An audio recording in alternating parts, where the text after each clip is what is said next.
ini-imagine ko kung senador na si Pastor Kibuloy, isipin mo nagtatanong siya, siya na yung parte ng Senate inquiry, siya na yung nagtatanong. Naku, maraming magigisa. Napaka-importante nito kasi dahil minsan, alam mo, yung mga nagtatanong dyan sa Senate, parang hindi, wala bagamat si Pastor ay hindi abogado, alam ko magaling makakapagtanong ng maayos yan dahil yan pa yung yan pa yung isa sa Cocholi, sa kaabang-abang. Kung sakali man kung pala rin si Pastor, sana, no? Yun yung, alam mo yun kasi may mga ko kay Pastor na yung mga salita niya. Talagang alam naman natin parang si PRRD rin yan. Direct to the point din, diba? So, hindi siya takot sa sa debate, gusto raw niya ng debate, sinabi ni Atty. Tolentino kahapon. Talagang maraming mababasag, no? Kung sakali. May mga duwag pa naman. Merong mga naging presidente nga, hindi takot sa debate, no? Pero ewan ko natin ito sa Senado. Tingnan natin, sarap siguro yung tatanungan sila ni Lito Lapid, no? Yung mga kung makakapasok pa kaya si Lito Lapid. Coach Oli, dugtungan ko yung sinabi mo, yung pagdating dyan sa Senado. Kasi sa nakikita natin ngayon, parang karamihan sa mga nandiyan, may mga personal na agenda Ito ang maganda kay Pastor Apollo Kibuloy. Wala na siyang kailangan para sa sarili niya Di ba? Nasa kanya na lahat. Nasa kanya na meron siyang napaka-unlad na na simbahan, mga obedient na mga miyembro, napakagagaling noong iniwanan niyang nagmamanage ngayon sa KOJC, yung kanyang mahuhusay na mga leaders, yung mga administrators niya. Meron silang mga negosyo. In terms of pera, financial stable talaga sila. So dito mo makikita na kung bubutasan mo, wala kang makikita Ang talagang pwede mo lang naman ibato sa kanya na mga issues, itong mga kaso na i-file sa kanya na na-dismiss na 4 years ago. Na hinalungkat lang. Na hinalungkat at binuhay lang. Oo, Coach Oli, ano masasabi nyo? Jay Guevara, doon sa statement ni Senator Risa Hontiveros na parang mahiya naman daw sana si Pastor Apollo Kibuloy dahil patong-patong daw ang kanyang kasong kinakaharap nakuha niya pang tumakbo bilang isang siguro pwede bang ako muna sumagot dyan? Dapat sinasabi mo muna yan kala Franz Castro at yung iba pang mga tumatakbong senator at iba pang tumatakbong mga congressman dyan, may mga kaso din yan. Yung si Franz Castro nga convicted si Pastor convicted ba? Hindi naman Ngayon, kung yan ang gusto mong itanong, sabihin kay Pastor, mas maganda kung sabihin mo muna yan sa mga kasamaan mo. Para naman kahit papaano makitaan ka namin ng medyo neutral ka naman. Yun. Ako, dapat ikaw nga mahiya ito si Risa. Kasi, bakit di mo sinabi yan kay De Lima? Di ba? Nakakulong nga siya Yan, double standard. Sinuportahan niya rin yun. Sinuportahan niya yung coach. Diba? Double standard ka. Yung mga sinasabi mong yan, nakakahiya yan. Actually, sunog na sunog ka dyan. Halatang halata na dapat kasi ang batas, walang pinapanigan. Ito naman ay hindi sa batas dahil legal namang tumakbo. Pero pag tiningnan mo, dapat pag may komentaryo ka, natatama sa isang tao, dapat malinis. Pwede rin sa iba. Oo. Kasi sabihin mo, nakakahiya naman si Pastor. Bakit naman si De Lima? Hindi mo kinahiya. Sabi nga ni Jay, pre-nomote mo pa. O di anong klase kang tao? Ibig sabihin talagang ito si Senator Risa Hontiveros.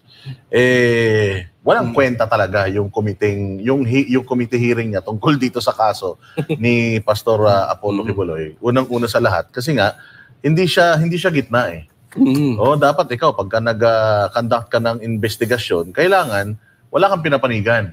Pero dito, makikita mo na galit lang talaga siya kay Pastor. Kasi, katulad na sinabi ni Jay Guevara, marami namang mga tumatakbo dyan na may mga kaso din. Mas matindi pa.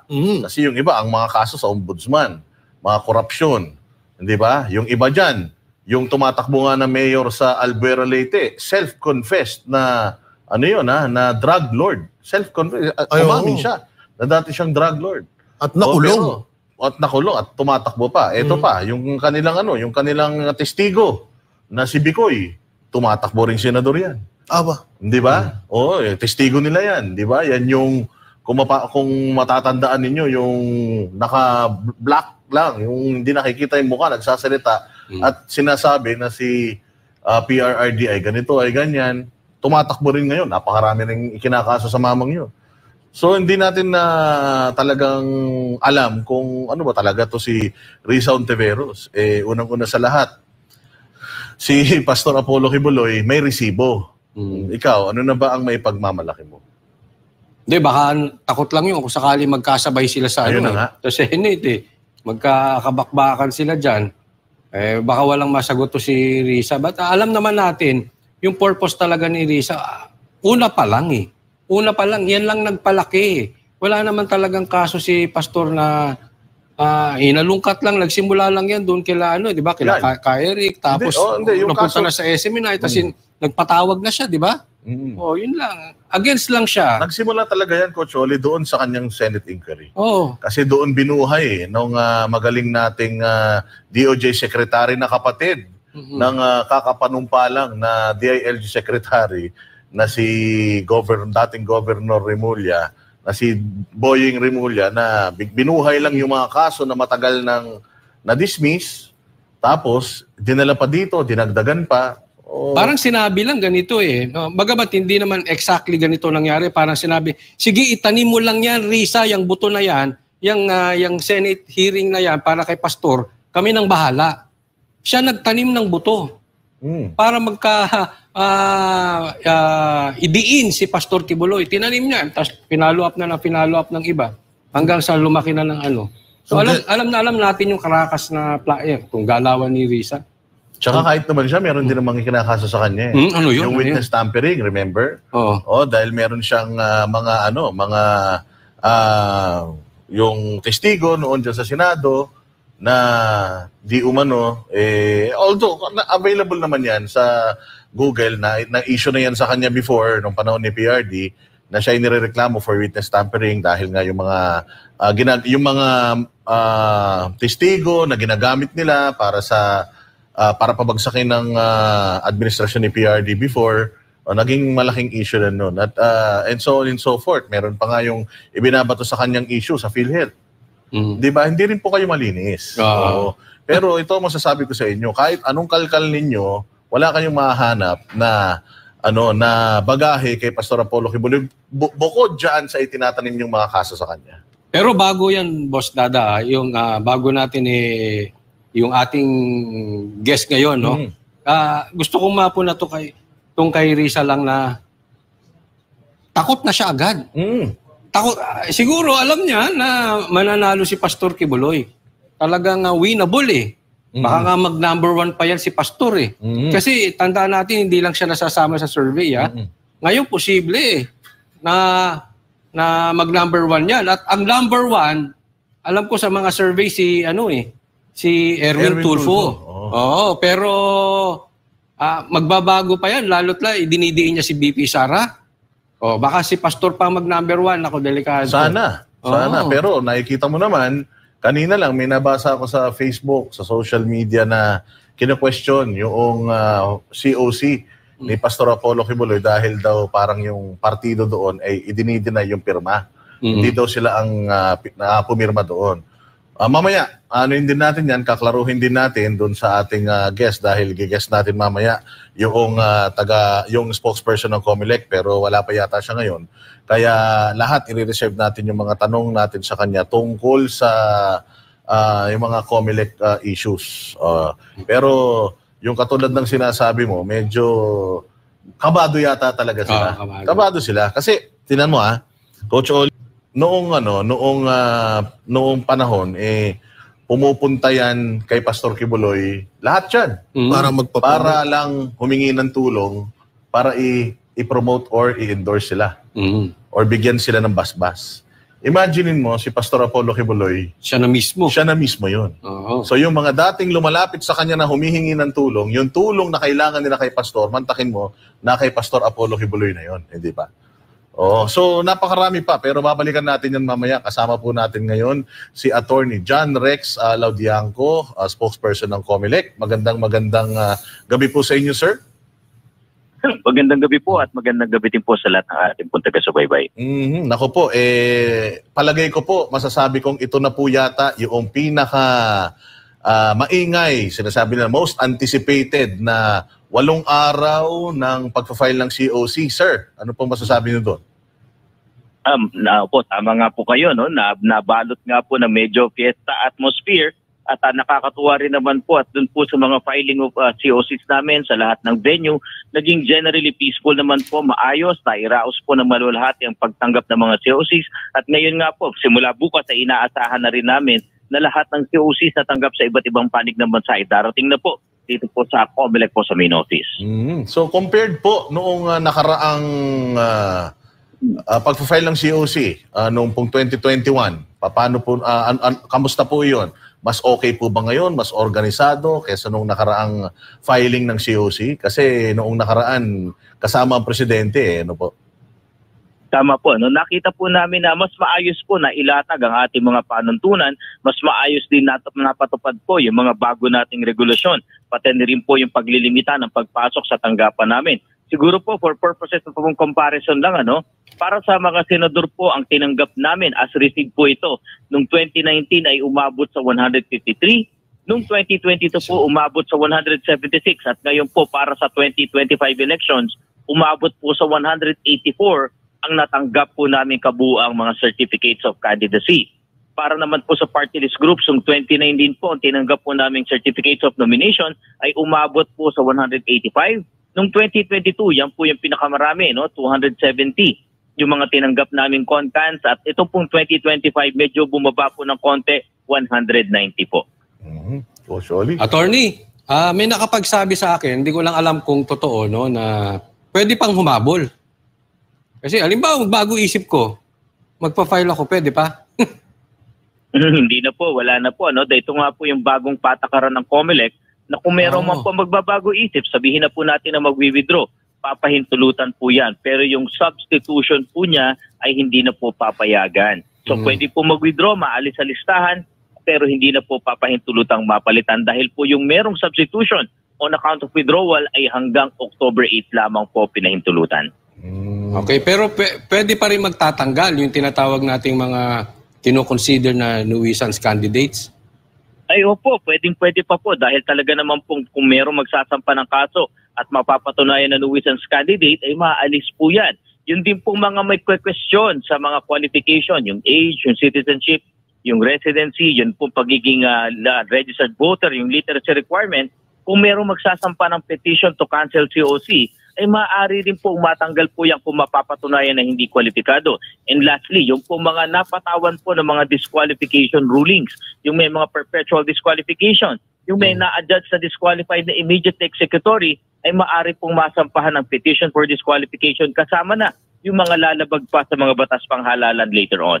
Pero attorney, ang sabi ninyo kung masasampahan ng kaso o may magrereklamo or may magpipetition. Pero ibig sabihin kung walang nagreklamo, lusot yan kahit na makikita. Kasi may ang daming kandidato na talaga namang walang kakayanan. Isipin mo, tatakbong senador. Ni wala ngang pera para mag-ikot ng Pilipinas Yung mga tipong ganon, alam natin na talagang wala talagang planong manalo. May ibang pakay. No? So, ibig sabihin, basta walang magreklamo, kasi dami ako nakikita O basta walang nagreklamo, shoot na yon. Hindi naman po sa ganon. Dahil may kapangyarihan po ang COMELEC pagdating po sa nuisance candidate for senator na magsariling filing po, motu proprio, ng petition to declare as nuisance candidate. May kapangyarihan din po ang COMELEC dun sa mga nahatulan na talagang final and executory decision na disqualified, nagkamitin po yung administrative cancellation. And by the way po, para mas karagdagang kaalaman, yung po sa dalawang kaso ng Norman Cordero Marquez versus Commission on Elections, sabi ng Korte Suprema, hindi na daw po dahilan para maging nuisance candidate yung isang taong walang sapat na finances, walang political machinery, walang political party, o di kaya po hindi kilala o sikat sa lipunan. Hindi daw po yan sapat na basihan para madeklara na nuisance candidate ang isang kandidato. So kung hindi po yun ang mga dahilan, ano po yung mga dahilan para makonsider ka na nuisance candidate? Una po sa lahat, yung walang katotohanan o walang bona fide intention na tumakbo doon sa posisyon na talagang pinailan niya po ng COC. Isang nakikita na rin po namin ngayon. Halimbawa po, nagpayat siya ng COC sa para pagka-senador. Ngunit yung mga ipinapangako niyang gagawin niya, parang hindi naman trabaho ng pang-senador. So sabi namin po, baka mukhang hindi niya lubusang nauunawaan yung trabaho nung posisyon na kanyang ina-aspire. Secondly, yung ikalawang klase po ng nuisance candidate, yung mas masama na nakikita namin. Yung pong ang intensyon, makiri ng eleksyon, lokoy ng halalang, gawing katatawanan tayo, kasama na yung pangaagaw ng lehitimong boto dahil po ang kanyang pangalan, gagamitin pangalan, katunog, spelling ng isang lehitimong kandidato. So yan po ang dalawang uri ng mga nuisance candidates.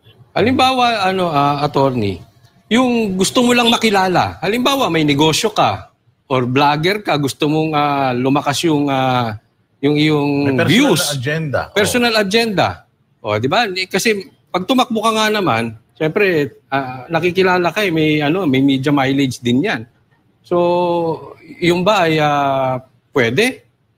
Ay opo, pwede po 'yan. Yan po yung sinasabi ko kanina na walang bona fide intention na tumakbo sa halalan. Ang gusto lang gawing makiri ang eleksyon o kapanin yung ating po mga proseso. Yan, nuisance candidate din po yan. Thank you, Attorney. Attorney, magandang gabi. Jay Guevara nga po pala.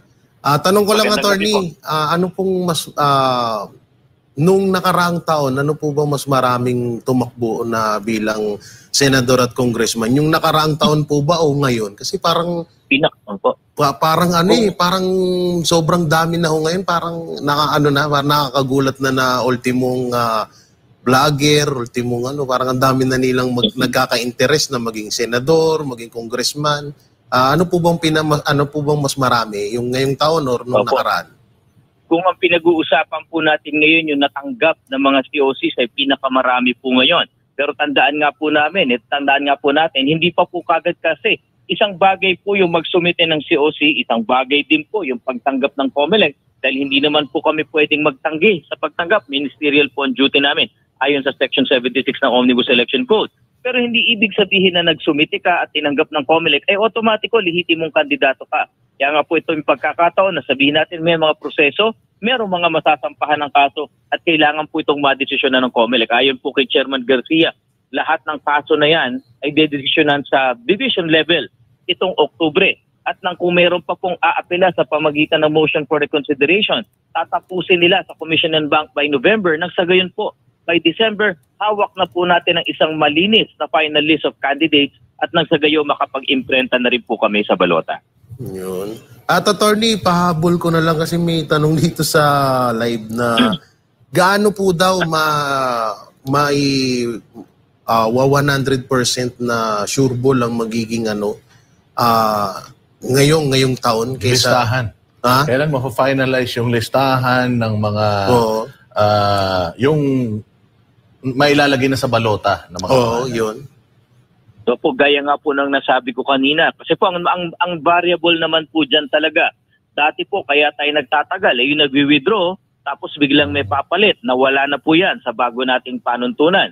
Ikalawa po, na nakikita natin problema, yun nga pong pagpa-finalize dahil may mga kaso pa na pending. Ngayon po, dun sa pamamagitan ng pangako ni Chairman Garcia, talaga pong tatapusin nila ng pilit itong Oktubre at Nobyembre lahat ng kaso. At kung merong mga aakyat sa Supreme Court, ayon naman po sa rules ng COMELEC, may 5 araw lang para makakuha ng TRO. Kung sa loob ng 5 araw ay hindi nakakuha ng TRO, i-implement ng COMELEC ang desisyon. So talagang inaasahan po namin by December po, mapafinalize natin ang listahan at by December rin, agad, masimulan po natin ang pag-iimprenta ng balota. Pag nangyayari po yan, pinakamaaga po ito sa history ng automated elections ng pagkaka-imprenta natin ng balota.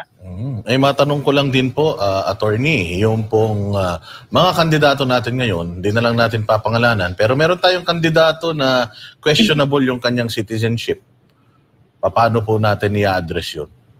Opo, gaya po nung nasabi natin kanina, kapag ang question po talaga ay age, citizenship, yung residency, yung literacy requirement, pati na rin po yung pagiging registered voter, ito po kasi yung minimum na qualifications talaga na sinasaad ng ating saligang batas, pati na rin ang batas panglokal na pamahalaan.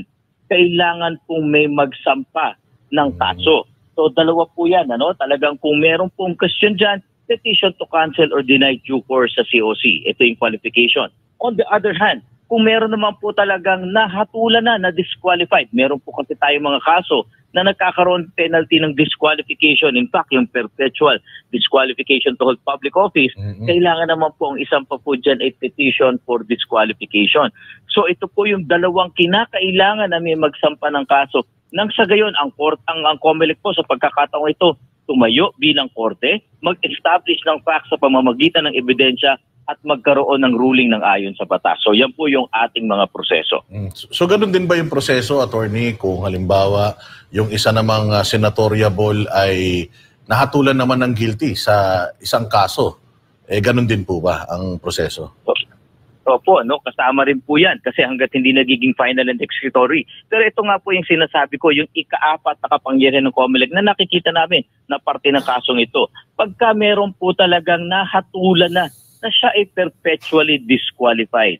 Bilang parte po kasi ng gobyerno, obligado ang COMELEC na kapag ang mga desisyon ng korte, ng tribunal, kasama po kami sa tagapagpatupad niyan. Kung executory na po yung decision na yan, kasama po niya ipapatupad at doon po papasok yung administrative cancellation po ng ating mga COC. So meron din pong kapangyarihan ng COMELEC on its own kung meron na po talagang isang desisyon na executory.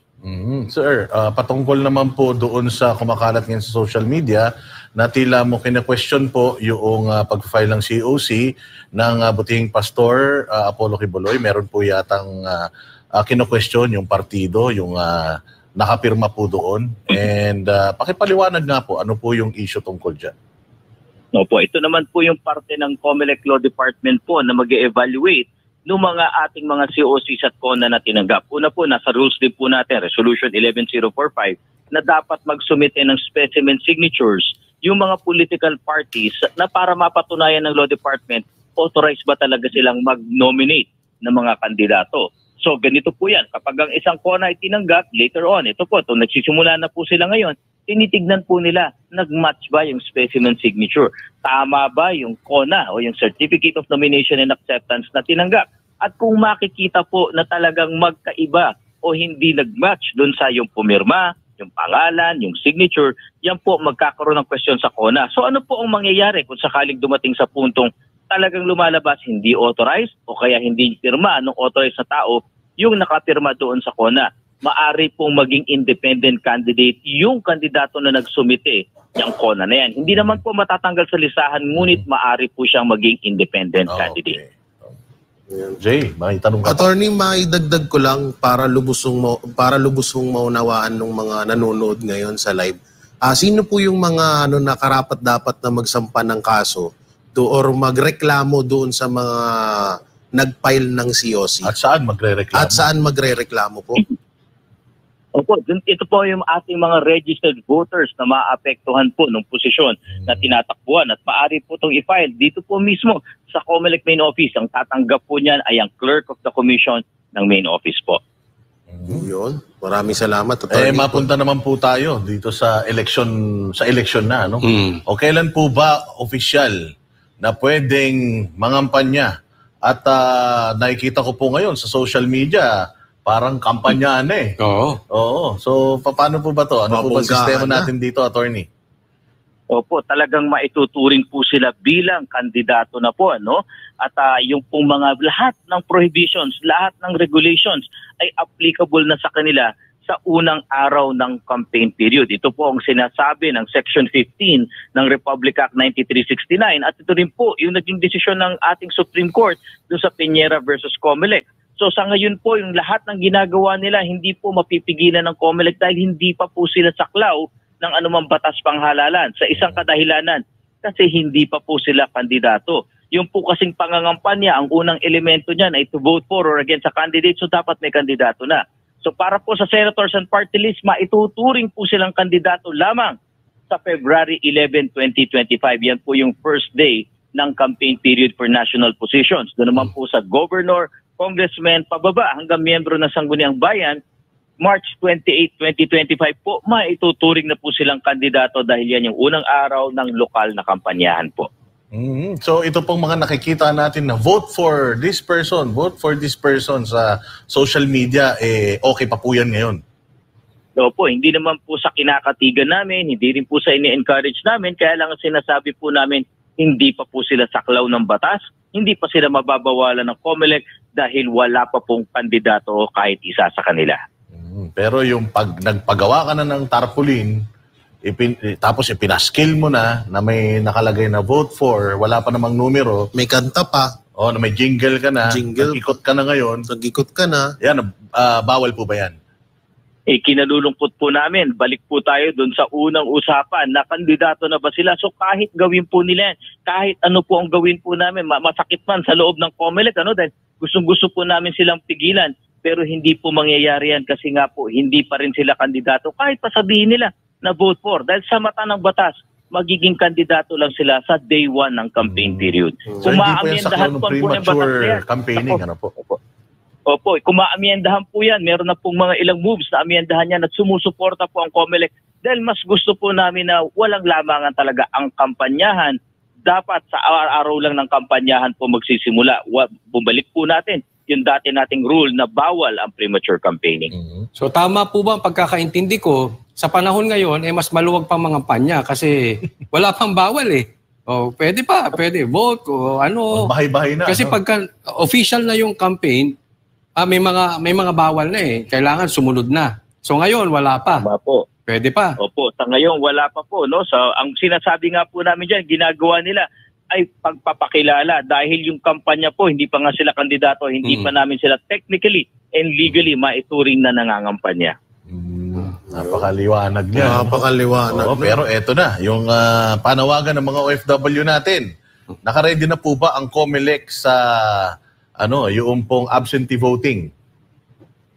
Ay opo, talagang pinaigting po namin ang efforts dyan. Kaya nga po isinulong ng COMELEC ang internet voting at doon po sa mga 93 posts and embassies nationwide, worldwide, meron pong 76 dyan na internet voting na po tayo. Ang napakalaking benepisyo po nito ay yung ating mga seafarers at mga marino na kahit na registered overseas voter, nakahandang bumoto. Ngunit nung panahon ng halalan, yung 30 days na overseas voting period, nakasakay siya sa barko, hindi siya makaboto. Sa pamamagitan po nito, basta may internet ka, naka-enroll ka sa sistema, makakaboto ka po. At yung pong dating nahihirapan, talagang sinasabi nila, malayo yung embahada sa amin, napaka-problema dahil either maglilib ako sa trabaho, kung di man ako maglilib sa trabaho, ang laking gastos ng pamasahe. Nauunawaan po namin yan. Kaya nga po ngayon, magi-internet voting na po tayo at nang sa gayon, sa convenience of your homes, cellphones, tablets, laptops, o personal computers, ay pwede na po silang makaboto. Attorney, gaano naman po yan? Gaano naman po kasing gaano naman po ka-safe yan? Yang online, tama ba? Online voting? Paano po Tama natin po, paano yan? Yung pinakamataas na antas ng security po ngayon na available sa industriya ang ginagamit po natin na seguridad dyan. Katulad po ito ng security ng mga online banking platforms na ginagamit worldwide. At sinasabi nga po namin, hindi kami huminto dyan sa security na yan, kailangang auditable ang lahat. So kung meron magka-question, pwede po nating i-audit mula dun sa enrollment, sa practice voting. May practice voting po kasi sila para po makasanayan nila hanggang sa pagboto at pagbibilang. Bukod pa po dyan, multiple factors po yung ating authentication. Una, sa pag-enroll po nila, kailangan po kasi sila mag-enroll, yung mga registered voter natin, nang sa gayo mabigyan sila ng username at password na unique sa kanila na dapat po wag nilang i-share. Nagse-selfie pa po sila dyan nang ma-compare ng sistema. Yung itsura nila doon sa registered voters database namin, may litrato po kasi doon. Pati magpe-presenta ng isang valid ID na issued ng gobyerno, may selfie again, at kinukuha po yung 64 points of facial biometrics. So, itinaas po talaga namin ang antas na yan nang sa gayon secure, safe, accurate at very transparent po ang ating online voting. Tayo na rin po, may katanungan po rito, Attorney. Kailan po maaaring bumoto ang mga taga-ibang bansa? Opo, 30 days po yan bago magsimula ang halalan dito sa atin. So kung April 12 po ang start ng May 12 po ang start ng voting natin dito, sila po ay magsisimula ng April 12. So 30 days po mauna sila. Kaya yun po, yung may internet voting, pwede na po sila mag-internet voting. Unfortunately po, merong ilang bansa na hindi po mapayag na magamit ang internet sa kanilang jurisdiction sa pag-voting. Kasama na po dyan ang Russia, ang China, ang Myanmar, ang Timor-Leste. So ang gagawin po natin sa mga bansang nabanggit po na yan, ay maglalagay pa rin po tayo ng makina natin dun sa mga embahada at konsulada nang sa ganon, makaboto pa rin po sila sa pamamagitan ng makina na gagamitin po natin sa Pilipinas. At kung sakali man po, balik ulit tayo sa internet voting, may kababayan po tayo na sabihin natin na natatakot gamitin yung kanyang gadget, wag po kayong mag-alala, magsiset up po kami ng kiosk dyan po sa mga embassies at consulate at tutulungan po nila kayo makaset up po dyan ng inyong username at password at dyan na rin po kayo boboto. Nang sa gayon ay kahit wala kayong gamit o sabihin na natin nangangamba kayo sa inyong gamit, ay maasistihan po kayo sa inyong pagboto. Attorney, ito last na katanungan ko na lang po. Ito po ba ay parte pa rin po ba ng Smartmatic? Nako, hindi po. Napabidding po natin ito. Alam niyo po, dati po ang ginagastos po natin sa traditional na overseas voting. Una, yung mail-in voting, pinapadala ang balota. Ayun po kasi yan sa batas, ano? Padala ang balota sa botante, ibabalik nila yan. I-accomplish nila, libre, postage paid.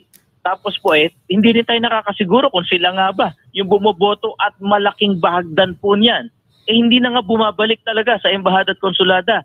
Hindi po sila bumoboto. Yung isa naman po, yung traditional, nagagamit ka rin po ng balota pero pupunta ka doon sa mga embahada at konsulada. Ang naging gastos po natin dyan, 417 million pesos sa 1.6 million na registered voters na ang bumoto lamang po ay nasa 600,000 o less than 40%. Alam niyo po ba ngayon ang gastos natin po para dito po sa internet voting? Nasa 100 million lamang po. Napakalaki po ng matitipid po natin dito. Kaya nga po talagang isinusulong po natin ito. At kung maging successful po, kami po ay mananawagan sa Kongreso na kahit man lang sa Pilipinas, maipatupad natin ang internet voting dun sa mga nakaratay sa ospital, sa mga nakatatanda at sa mga PWD na alam po natin mahihirapang pumunta doon sa mga paaralan. Sir, yung pong pagboto nila sa abroad, dito po sa atin, isang araw lang Sa abroad po ba? Gaano katagal yung palugit natin sa kanila? 30 days po sila. Kaya nga po nabanggit ko, April 12 po ay pwede na silang bumoto. Ganyan po ay sinataad ng ating batas, Republic Act 10590. Attorney, yung ginagawa po ninyo, yung online voting, yung pinaplano nyo, lahat po yan, aminado tayo, maganda yan. Pero yung reality lang po, pag pumunta tayo sa ground, yung pulso ng bayan, may problema po tayo doon sa confidence Yung totoo lang, no? Gaya ng, eto may nagbigay ng komentaryo from Philippine Eagle, safe po ba yung internet voting na di magagamit pandaraya? Yan po ang ulo ng problema natin, yung dayaan. Totoo man or hindi, marami po ay wala yung confidence. So paano po natin maipagtatagpo yung maganda yung plano, maganda yung bala, at syempre yung kumpiyansa naman yung taong bayan. Opo, kaya nga po maaga po namin sinimula ng information campaign dito nang sa gayon maging aware na po yung ating mga kababayan overseas. Una po sa lahat, yung nabanggit ko na kanina, pinakamataas na uri ng encryption. Yung sistema na ginagamit para ikaw ay maka-enroll, napakataas ng security, username, password, may two-factor authentication. Every time gagamitin mo yung sistema, kailangan makatanggap ka ng text message o kaya email na pang-validate po niya. Masiguro na ikaw ang gumagamit niyan. May facial recognition pa. Meron pa tayong selfie sa pag-enroll. Gamit pa rin ang ating mga IDs. So ito po yung sistema na ginagamit natin sa online banking. So ang hiling po namin, kung tayo po ay pinagkakatiwala natin yung ating pinaghihirapang pera sa pamamagitan ng online banking na gamit precisely ang mga security measures na ito, sana po pagbigyan din natin ng internet voting. Ikalawa, ang pagkakaiba po dyan sa online banking system at dito po sa sistemang ginagamit natin, alam niyo po bang isasagawa na po namin ang ating tinatawag na local source code review starting on the 3rd week of October para dito sa internet voting. So lahat po ng IT community ay iniimbitahan namin, lahat ng IT na political parties, pati na rin ang Joint Congressional Oversight Committee. Hinihiling namin na samahan kami. Pusisiin ninyo yung programa. Tignan nyo po kung may makikita kayong malware at vulnerabilities nang sa gayon, mapagtulong-tulungan po natin. Bukod pa dyan, hindi pa po tayo humihinto dyan. Lahat ng sistema pong gagamitin namin mula internet voting, pagboto sa Pilipinas, pati transmission, bukod sa local source code review, ay ipapacertify pa namin sa isang international certification entity na merong world-class po na certification. So titignan nila po lahat. And lastly, ang pinakahuli po nito, bukod sa pagiging transparent namin from procurement at sa lahat ng customization na gagawin, ang number one requirement po namin ay dapat auditable at accountable ang lahat ng pagkilos sa mga sistemang ito. So kung meron po magke-question, nakahanda po ang COMELEC na buksan ang sistema nang sa gayon, sama-sama po natin tignan, nagkaroon ba ng problema dyan sa sistema? Nagkaroon ba nung sinasabi nila yung allegation na dayaan? At kaya nga po, yan po ang matibay na panawagan ng COMELEC. Samahan niyo po kami sa paghahanda namin. Attorney, hindi po sa pagiging negatibo, no? Kaya lang kasi nababasa ko yung mga komentaryo dito, yung pulso ng bayan lang. Kasi sabi nyo, maganda yung halimbawa nyo na tayo nga pinagkakatiwala natin yung pera natin sa bangko eh. Sa mobile app. Di ba? Okay lang yun. Kaya po, ang pagkakaiba nito, pag pinagkatiwala mo yung pera mo doon, mache-check mo agad eh. Ito, diniposito ko, ito. Mache-check mo, makakapagreklamo ka agad kung hindi magtatali. Ang kaibahan kasi ngayon, yung boto mo, hindi mo naman alam yung binoto ng iba. So, paano mo makaka-counter-check na lahat ng bumoto ay nabilang? Kasi posibleng mahigpit. Ito na mahigpit sa paano ka makakapasok doon sa app, sa pagboto. Pero kung ang confidence ng taong bayan ay nandun sa total, na baka magkaroon ng magic sa total. Oo, nahigpitan sila, nakaboto nga sila, pero ang minagic yung total mismo. Meron ba tayong preventive measures dyan? Posible bang mangyari yan? Meron po. Meron po. Yun po yung sinasabi ko kanina na auditable. Bakit? Sa lahat po ng boboto sa Pilipinas, di ba po tayo nakikita natin yung resibo? At sa bago nga pong sistema, mismo yung imaheng balota ay makikita mo sa pagboto mo and then pagkatapos ang halalan. Ganun din po yung ipapatupad natin sa internet voting. Pagkatapos nyo pong bumoto using the digital ballot, ikaw ay magkakaroon po ng resibo. At yung pong mga digital ballot mo na yan ay babagsak din po at maisusumite doon sa mga embahada at konsulada na siyang magtototal na maglalabas din po ng election returns. So kung paano po natin nasisiguro yung pagboto natin dito po sa Pilipinas, ganun din yung pagsisiguro doon po sa pagboto sa internet. Sabihin na po natin, dito sa Pilipinas, pwede ka magprotesta, pwede mong balikan ang balota para mano-manong bilangin.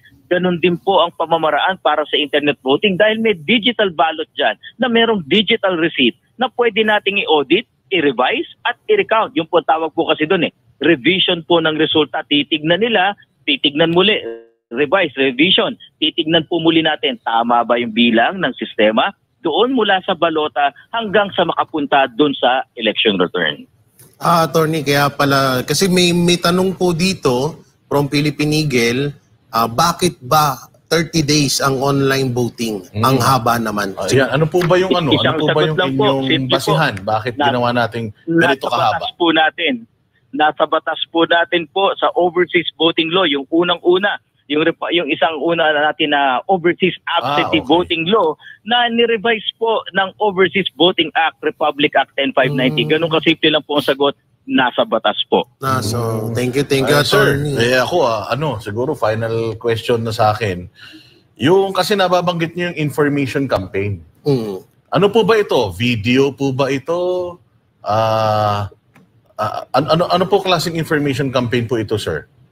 Opo, magkakahalo po ito, no?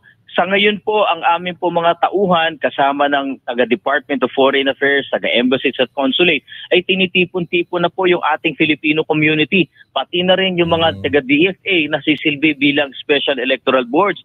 So pinauunahan na po namin sila, pinate-testing na namin yung sistema habang ito'y dinedevelop. At ang maganda nga po, meron sila mga nasabing suggestions. Katulad po ng pagpunta sa South Korea, meron po silang mga na-suggestion patungkol po dun sa mga IDs na gagamitin, ay agad po namin sinama po dun sa aming mga regulations. Kaya po ito'y maagang nilolaunch, tuloy-tuloy po yan, hanggang sa finally po, itong mga susunod na buwan, mababalangkas na po natin yung pinakahuling version, sabihin na po natin. At pagkatapos po dyan, lahat ng informasyon ilalabas namin sa aming website, ilalabas namin sa aming social media pages, at muli po, iikot ang ating mga taga-DFA personnel doon sa kanilang mga teritoryo po sa iba't ibang bansa. Lalapitan muli ang ating Filipino communities nang sa gayong tulong-tulong po maihatid ang tamang impormasyon sa ating mga kababayan. Kasi kaming mga banateros,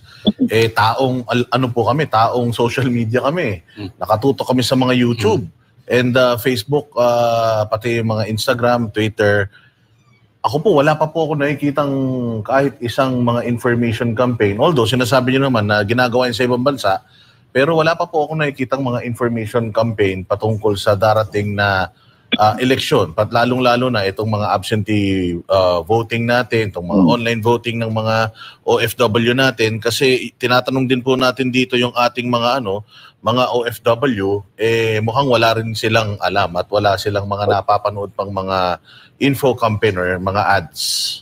Opo, pakibisita po yung aming Facebook page dahil po sa pagtutok po namin sa huling araw ng registration. Kasama na po namin nababanggit yan. Tumutok muna po kasi. Tandaan nyo po, natapos lang yung ating registration noong September 30. So inuunti-unti po namin yan. Focus muna kami sa registration noon.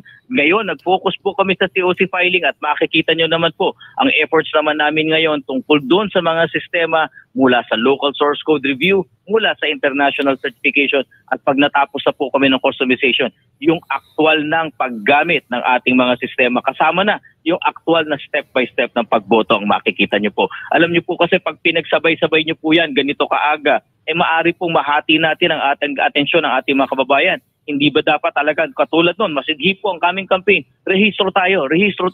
Ngayon po naman, filing tayo ng COC. Ito na po ngayon, pasulong na po kami dun sa mga sistemang gagamitin natin. At ito, attorney, may pahabol pa na komento galing po sa ating netizen from Rodel Fuentes. Paano po natin masisigurado na hindi matutulad sa SIM registration ang online voting?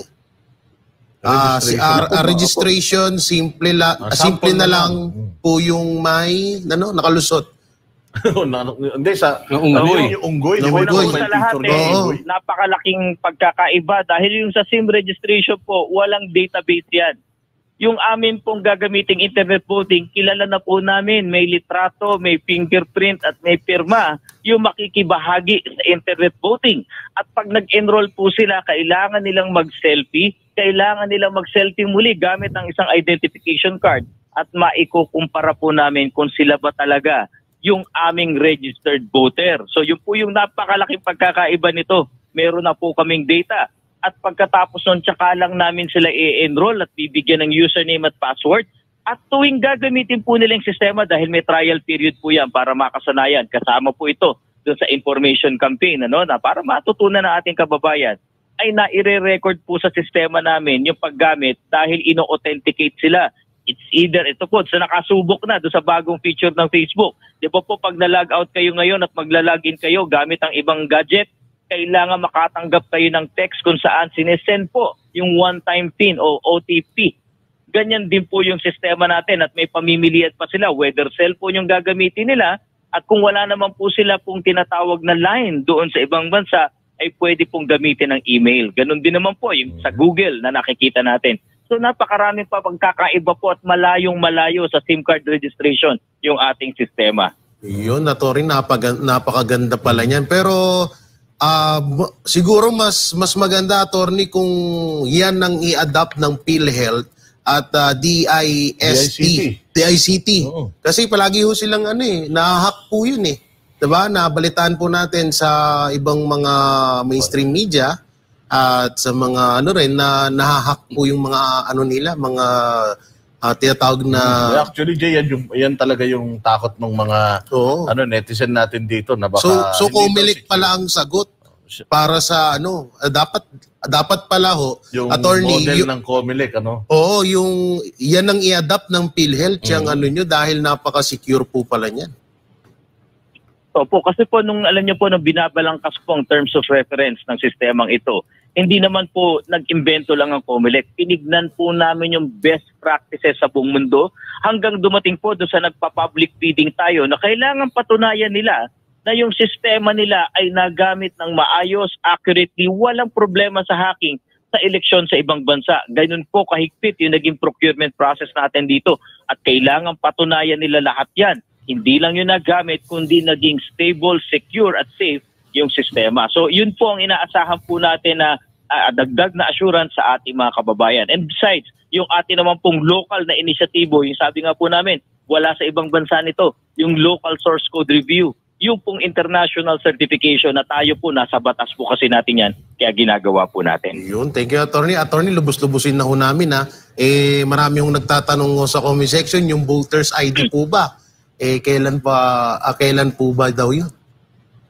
Opo, matagal na po mga, I think, kung di po ako nagkakamali, 7 taon na pong huminto ang COMELEC sa pagsasagawa ng ID upang bigyan daan po yung ating national ID system o yung PhilSys. Pero nalalaman nga po namin na mataas po ang pananawagan na ibalik yung voters ID, ay inaaral na po namin ito at kung sakali man po, hihilingin po muli namin sa Kongreso na magbigay ng budget para sa issuance ng voters ID. In the meantime po, yung mga pangangailangan ng kababayan natin, lalong-lalo na yung nag-abroad, sa pagkuha ng passport, ng pagkuha ng employment certification, pagkuha ng Siemens book, nagagamit po nila yung ini-issue po namin na voters registration record o yung voters certification pansamantala.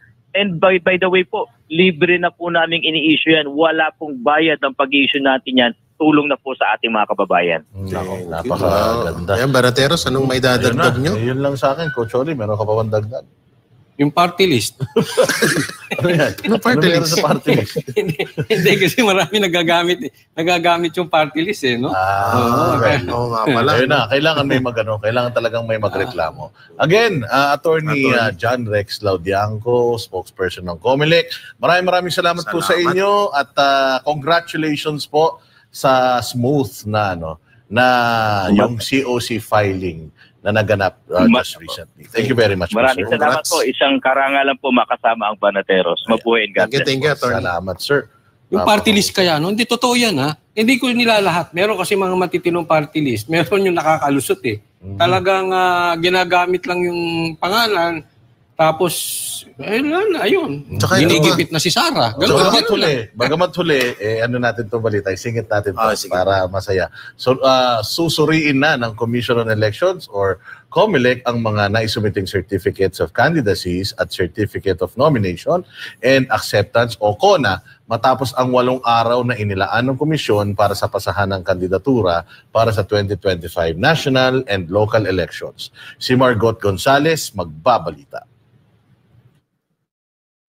Wala nang tatanggapin na COCs at CONA ang Commission on Elections pagkatapos magsara ang filing period nitong October 8 para sa lahat ng national at local positions. Ayon sa COMELEC, mahigit 43,000 ang naghain ng kandidatura sa buong Pilipinas. Pero ito raw ay mas mababa kumpara sa mga naghain ng kandidatura noong mga nakaraang eleksyon. Yan ay mababa kumpara noong 2022 na meron tayong more or less 47,000 at noong 2019 na meron tayong more or less 46,000 na filers sa lahat ng mga posisyon. Of course, sa kasalukuyan, mas tumaas kasi ang bilang din naman ng ating mga positions na fill upan. Sa kasalukuyan, 18,280 na positions ang ating pupunuan para sa darating na halalan. At yung bilang na yan ay mas mataas kaysa bilang ng mga posisyon noong 2022 at of course noong 2019. Pero ngayon raw ay mas maraming naghain ng kandidatura para sa pagkasendor kung saan umabot sa 184 ang filers kumpara sa 153 noong 2019 midterm elections at sa 176 noong taong 2022. Pagdating sa party list groups, 190 ang naghain ng kandidatura kahit pa nasa 160 lang ang accredited na tumakbo sa paparating na halalan. Yung iba doon, wala naman po silang accreditation sa atin. Yung kanilang mga petitions ay na-dismiss ng komisyon, hindi na pagbigyan. Kahit yung kanilang motion for reconsideration ay hindi rin napagbigyan, subalit minarapat nila na magpa-file pa rin ng certificates of nomination and acceptance. Dahil nga, ang duty ng COMELEC ay tagatanggap lang muna ng certificates of candidacies and certificates of nomination and acceptance. Wala kaming diskresyon na tanggihan ito. Pero, hindi nangangahulugan na nakapag-file yung iba. Sabihin na natin 30 lahat yung dagdag na nakapag-file ng certificates of nomination and acceptance, ay papayagan na silang makasamang pangalan sa listahan. Hindi po, dahil wala silang accreditation. Para sa COMELEC, generally peaceful ang filing period. Meron lang daw kakaunting insidente tulad ng COC snatching sa Negros Oriental para hindi makatakbo ang kalaban nitong aspirant. Magsisimula na ang COMELEC sa pagbusisi ngayon ng mga COCs at CONA na kanilang tinanggap. Ito ay para daw agad na madeklara ang mga nuisance candidate at mga individual na hindi dapat magkaroon ng posisyon sa gobyerno. Ang lahat ng mga hard at soft copy ng COC sa lokal ay i-deliver o isasubmit yan sa main headquarters ng COMELEC sa Manila simula bukas. Mailalabas ang listahan ng mga COCs pagkatapos ng 2 linggo sa official website ng komisyon. Target ng komisyon na mairesolba ang nuisance cases bago mag-Disyembre.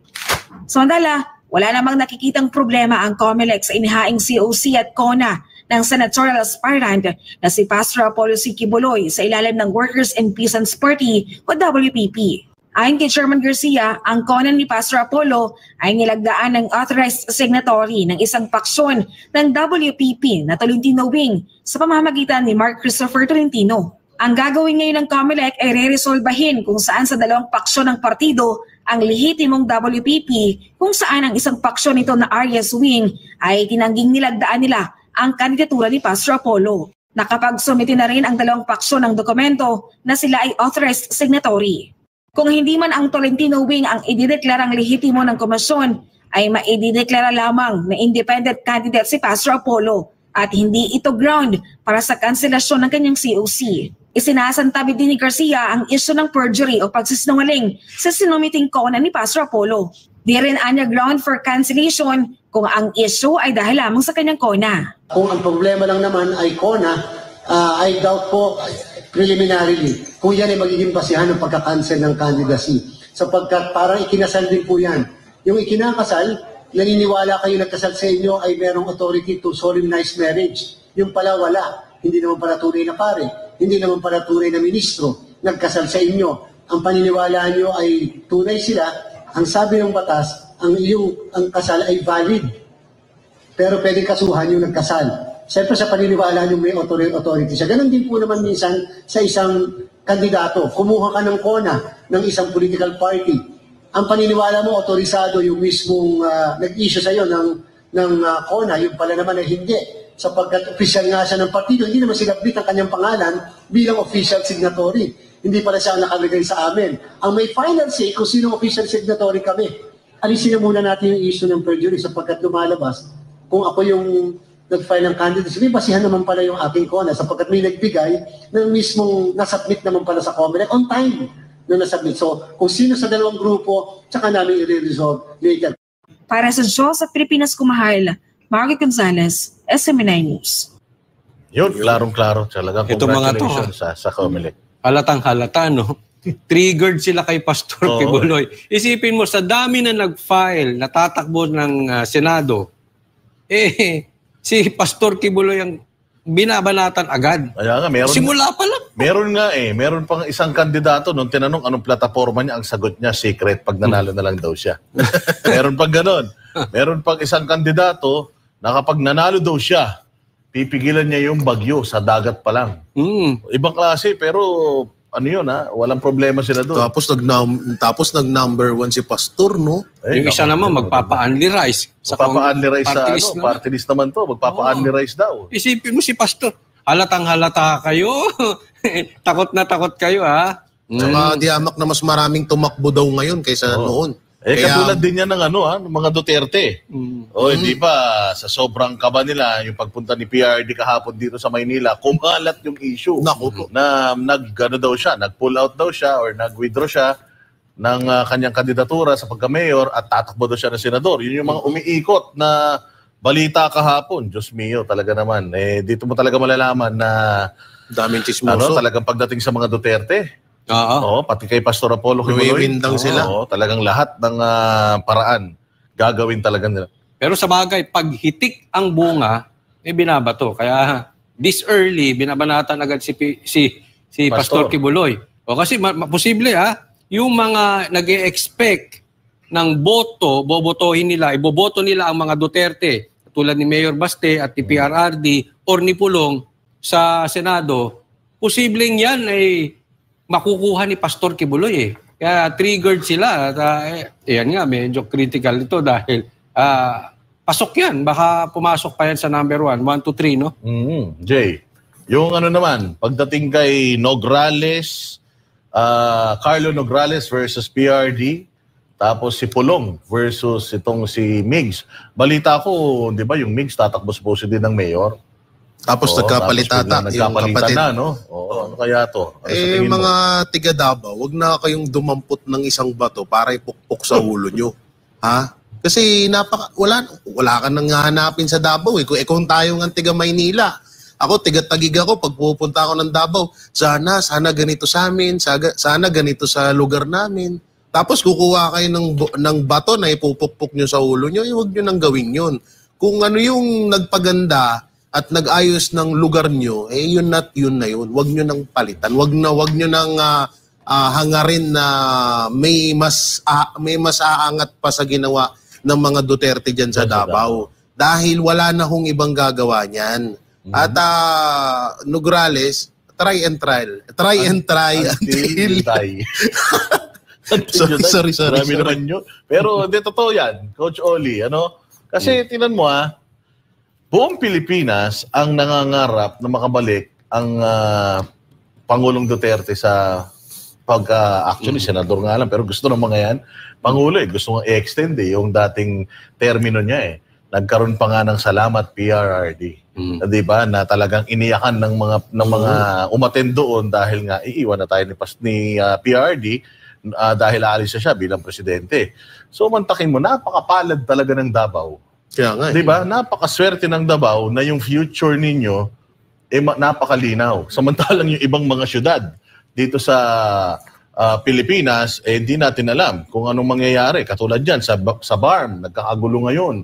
Napakalaki nung iskandalong isiniwalat ng mga mangudadato dyan na di umano ay involved yung ating Special Assistant to the President doon sa pagmamanipula ng politika dyan. So isang malaking issue na hindi rin napag-uusapan ng media yan.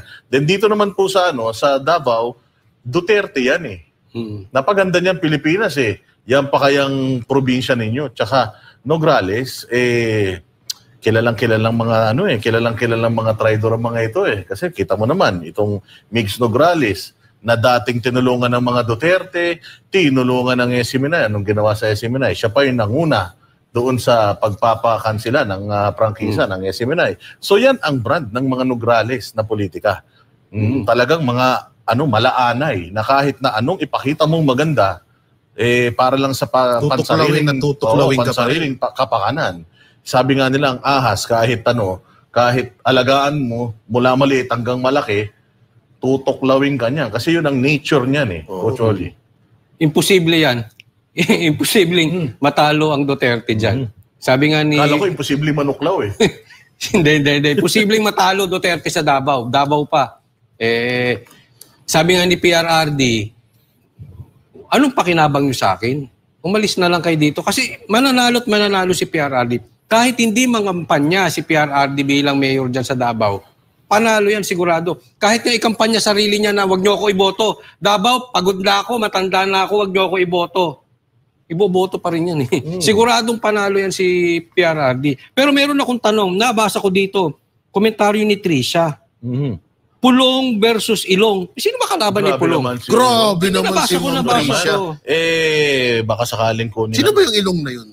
Si Ilong Ranger. Sino kalaban ni Pulong? Alam ko kasi gamot yun bibili ka sa butika nung gamot na yun Pero Albatros lang gamot doon. Matinding labanan yun Oo, si Pulong versus si Ilong. Grabe naman kayo. Grabe kayo. Nabasa ko sino ba yung Ilong, di ko alam. Di ko alam nyo kung sino yung Ilong na yun. Nakita ko pa naman yung pinagsilosan kahapon. Oo, ang ganda ng Ilong. Ay, maganda. Malayong-malayo. Shape no? Original. Imported. Tunay, hindi peke. Yung kasama kahapon? Oo. Kaya nga, sabi ko, akin ka na lang Hindi. Kasi maganda raw boses. Paborito ko yun, yung kantang yun. Akin ka na. Lagi ko nire-request yun, akin ka na lang.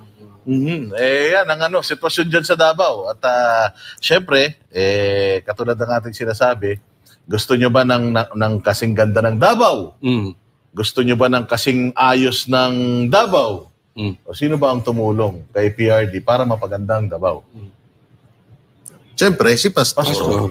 O, kung gusto nyo yan sa buong Pilipinas, gusto nyo maranasan yung zero corruption, gusto nyo maranasan yung mga naranasan nitong mga kapatid natin, mga taga-KOJC, posible yan. Abot kamay na natin ngayon yan. Dati, puros pangako, wala namang resibo. Mayroon nga, mga sandamo ka lang mga anak sa labas, sandamo ka lang mga kabit, nangangako, ibinoto nyo pa rin. At pagbigyan naman natin. Yung iba kasi, yung iba dyan, paulit-ulit na lang, puro pangako, nakailang termino na sila, wala naman nagagawa. Minsan yung iba, nakikita nyo, nandun sa probinsyano, nagtatatumbling.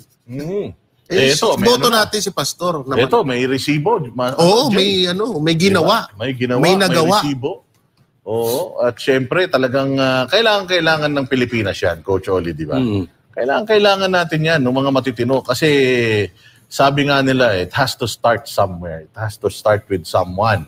Kailangan mayroon tayong isang malinis na politiko na makapasok dyan para baguhin yung political landscape at yung norm, yung pangit na gawi dyan sa Senado.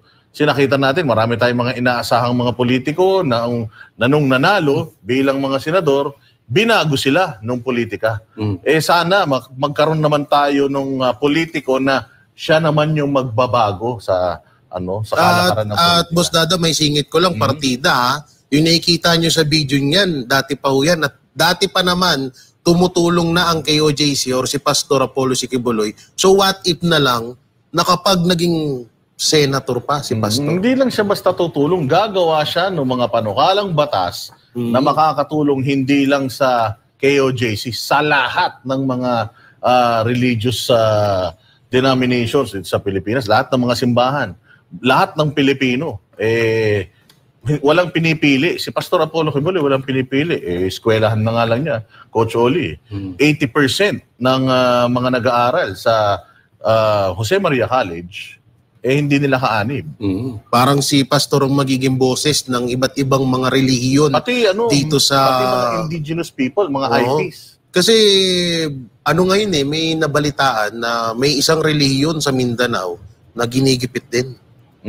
At nagsalita na nga doon si Kong Magunda Dato na huwag pakailaman yun. So ibig sabihin, totoo na nga yung sinasabi natin na kung nagawa sa KOJC, pwede rin gawin sa inyo. Kaya ito maano ko lang. Ang opportunity po, minsan lang yan dumapo. Yes. Tama. Minsan lang yan dumating. Tingnan nyo nangyari kay PRRD. Ang tagal natin inaantay yung klase ng leadership ng katulad ng kay PRRD. At tayo natuwa sa naging resulta. Naalis tayo sa ugaling trapo, naalis tayo sa ugaling ayuda. Yung talagang may malasakit sa bansang Pilipinas, yan po ang nagawa ni PRRD. Minsan lang yan dumating. Pag hindi natin grinab yung opportunity, baka hindi na bumalik yan. At tingnan nyo nangyari kay PRRD. Nakaalis na tayo doon sa ugaling trapo, bumalik na naman tayo doon. Yan po, masasayang ang opportunity pag hindi natin grinab. Ito po, yung kay Pastor. Oportunidad na natin to. Opportunity natin na magkaroon ng ganitong klaseng leader. Tama. Yes. Pag pinalagpas pa natin at hindi natin grinab, kaawaan tayo bansang Pilipinas. Kasi bihirang-bihirang darating yung may mga ganyang klaseng leaders. Oo, kasalanan na natin yan. Huwag na natin isisi sa mga politiko. Pag pinapalagpas natin yung mga ganyan, sino pang sisisihin? Speaking of JMC, napakaraming or majority ng mga estudyante sa JMC, Jose Maria College, ay mga scholars. At yung mga scholars nila dito, Coach Oli, hindi lang mga taga-KOJC, pati hindi mga KOJC members, may mga Muslim pa, iba-ibang relihiyon. Relihiyon. Talagang kaya dito mo masasabi na si Pastor Apollo Kibuloy, although hindi siya naka-focus lang sa religion niya, kasi maraming mga nagsasabi, Coach Oli, baka naman palawakin lang niya lalo yung yung kanyang simbahan pagka nanalo siyang senador. Alam mo yung sinasabi nilang ganyan, Boss Dada? Yung sinasabi mo parang pinagbibintangan na manggagamit si ano. Hindi. Kasi kung manggagamit si Pastor Kibuloy, dapat, dati pa, nung IPRD pa. nung panahon ni PRRD. Oo. Kailan siya tumakbo? Nung iniipit na ang mga Duterte. Ibig sabihin, yung bola wala na sa kamay ng mga Duterte. Dati, takbong senador, sure ball yan. Hingi siya ng posisyon, pwede yan. O bakit ngayon siya? Diba? Dahil hindi mangga. Tama, totoo yan. Madugtungan ko yung kanina, may naisip lang ako Kasi sinabi mo, wag na nating palagpasin yung pagkakataon. Kumbaga nandiyan dyan, ito na yung pagkakataon, gamitin na natin. Ino-offer niya yung sarili niya ng libre. Di ba? Hindi mo na kailangan magbayad. Sabi ko nga sa inyo, sa panahon ngayon, na napakarami ng yung mga technology para magpaganda. Nandiyan dyan na lahat, ang mumura na. Sa mga social media nagkalat yung mga produkto pampaganda. Tapos pangit ka pa rin. Kasalanan mo na. Oo. Kasi di ba? Parang ganun lang Hindi yan. mo green na? Oo. Parang may kilala akong ganun. Oo, hindi ba? So, aside from that, syempre, daily dose of Pastor Apollo Kibuloy natin yan. At everyday, papaintindi natin sa ating mga tagapanood kung gaano tayo kaswerte, ka-privilege na merong Pastor Apollo Kibuloy na ino-offer niya yung kanyang expertise, yung kanyang sarili, yung kanyang puso, yung kanyang isip sa taong bayan. So, i-grab na natin yan.